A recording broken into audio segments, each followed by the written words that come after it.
Қайырлы күн баршаңызға, менің каналыма қош келдіңіздер. Бүгін сіздермен өте дәмді болып шығатын қатпарлы самсаның рецептісімен бөлісетін боламын. Қамыры жұмсақ, үлпілдек болып шығады, қатпарлы болып, әрі өте тез дайындалады. Бұл рецепт сізге ұнайтыны сөзсіз. Видеоны міндетті түрде соңына дейін көріңіздер. Керекті ингредиенттердің тізімін осы видеоның астында описаниеда жазып қалдыратын боламын. Ең алдымен ыдысымызға бөлме температурасындағы суымызды құямыз. Тұз саламыз. Бір жұмыртқа қосамыз. Барлығын жақсылап араластырамыз. Електен өткізілген ұнымызды саламыз. Қолға жабыспайтын жұмсақ қамыр елеп аламыз.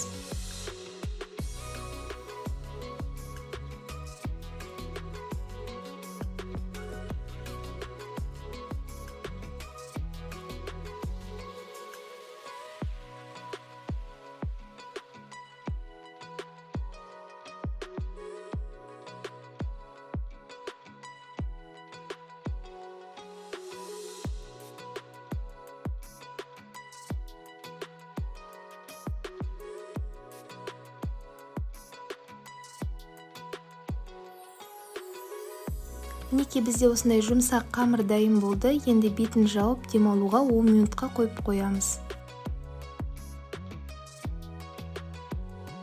Қамырымызды бірдей қылып 2 бөлікке бөліп аламыз.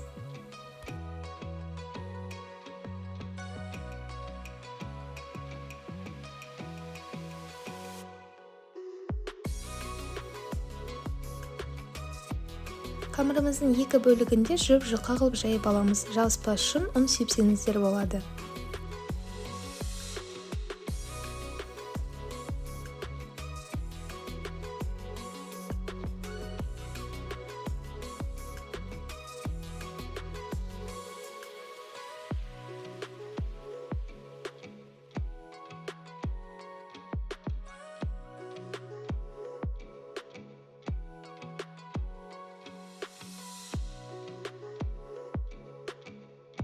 Мінекей осылай қамырымызды жұқа қылып жайып алғаннан кейін бөлме температурасындағы жұмсақ сары майымызды жағып шығамыз.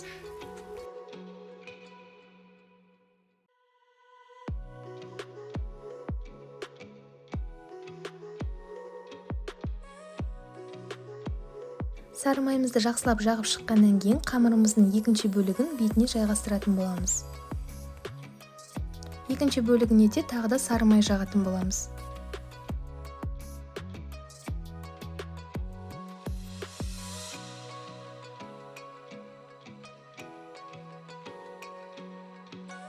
Видеода көрсетілгенде қамырымызды жинайтын боламыз, және де әр слойына сары май жағамыз.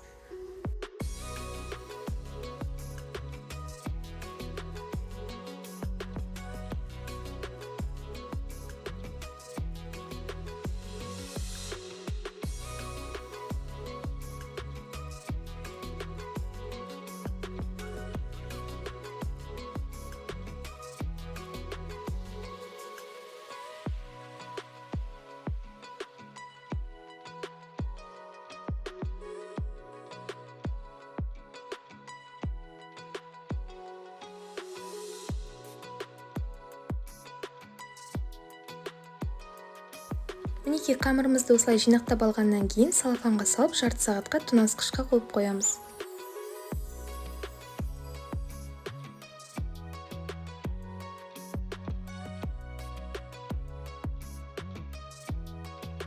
Дайындап алған қамырымызды видеода көрсетілгенде жайып шығатын боламыз.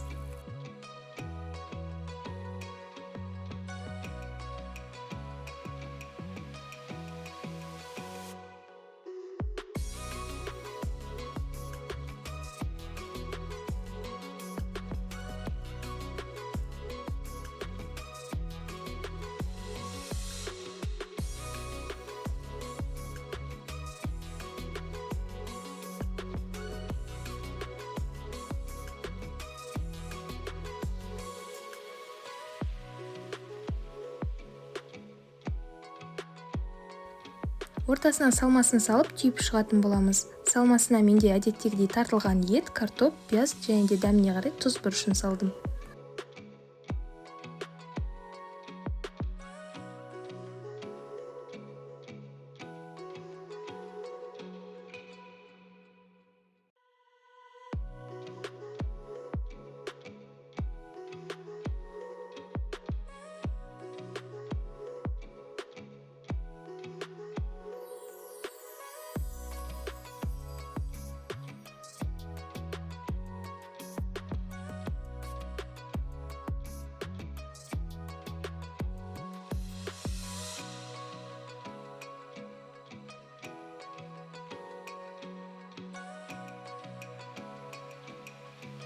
Самсамыздың бетіне жұмыртқаның сарысын жағып шығамыз.